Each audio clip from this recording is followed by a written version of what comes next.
அமைச்சர் துரைமுருகன் அவர்கள் செய்த செயலால் திமுகவில் மிக பெரும் சர்ச்சையும் மிக பெரும் கலவரம் ஏற்பட போவதாக தற்பொழுது தகவல் கிடைச்சிருக்க மக்களே. ஏனென்றால் தற்பொழுது அமைச்சர் துரைமுருகன் அவர்களை அமலாக்கத்துறை டார்கெட் பண்ணியிருக்காங்க. அது மட்டும் இல்லாமல் கிட்டத்தட்ட 60,000 கோடி ரூபாய்க்கு மேலே ஊழல் பண்ணியிருக்காரு.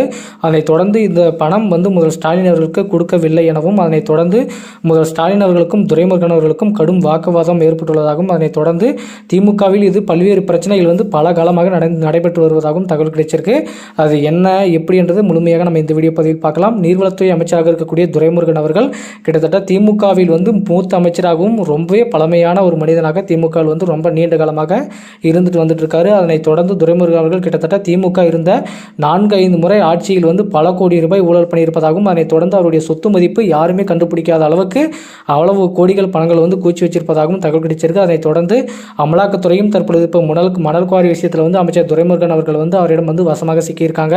அதனைத் தொடர்ந்து துரைமுருகன் அவர்களுக்கு எதிராக தற்பொழுது அமலாக்கத்துறை தீவிரமாக எவிடன்ஸ் கலெக்ட் பண்ணிட்டு வந்துட்டு இருக்காங்க. அவருடைய உதவியாளர் கொடுக்கப்பட்ட வாக்குமூலத்தை வைத்துக் கொண்டும் அமைச்சர் துரைமுருகன் அவர்கள் என்னென்ன பண்ணிட்டு இருக்காரு, எங்கெங்கெல்லாம் ஊழல் பண்ணியிருக்காரு, மணல் குவாரியில் எவ்வளவு ஆண்டுகள் ஊழல் பண்ணியிருக்காரு, எவ்வளவு ஆண்டுகளில் எவ்வளவு கோடிகள் ஊழல் பண்ணது மட்டும் இல்லாமல் எவ்வளவு அளவுக்கு அதிகமாக அள்ளியிருக்காரு, அதன் மூலியமாக அரசாங்கத்திற்கு எவ்வளவு பணங்கள் லாஸ் ஆயிருக்கு, எவ்வளவு பணங்கள் வரி கட்டாமல் இருக்கின்ற முதற்கொண்டு அமலாக்கத்துறை லிஸ்ட் எடுத்துட்டு வந்துட்டு இருக்காங்க. கண்டிப்பாக அமைச்சர் துரைமுருகன் அவர்கள் அமலாக்கத்துறையிடம் வசமாக சிக்குவதில் எந்த ஒரு மாற்றமும் இல்லை எனவும் சொல்லியிருக்காங்க. அதனைத் தொடர்ந்து திமுகவில் இருக்கக்கூடிய ஒவ்வொரு மூத்த அமைச்சர்களின் சொத்து மதிப்பு பார்த்தீங்கன்னா பல கோடி ரூபாய் இருக்கு.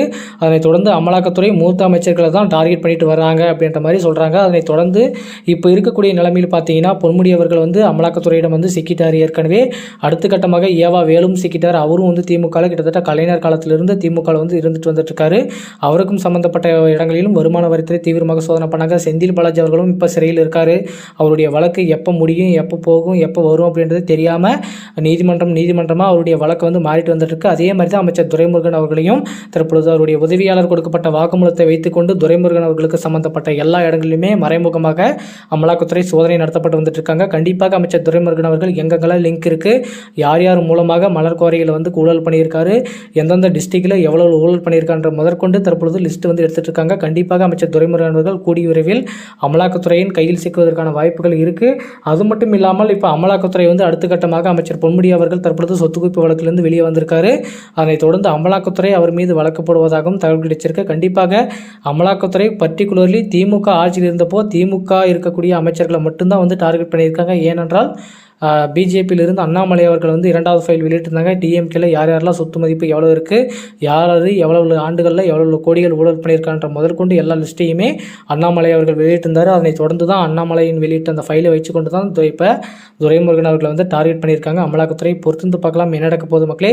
தற்போது அமைச்சர் துரைமுருகன் அவர்கள் செய்த செயலால் திமுகவில் மிக பெரும் சர்ச்சை ஏற்பட்டிருக்கு. இது குறித்து உங்களுடைய கருத்துக்கள் என்னன்றதை மறக்காம கமெண்ட்ல சொல்லுங்கள்.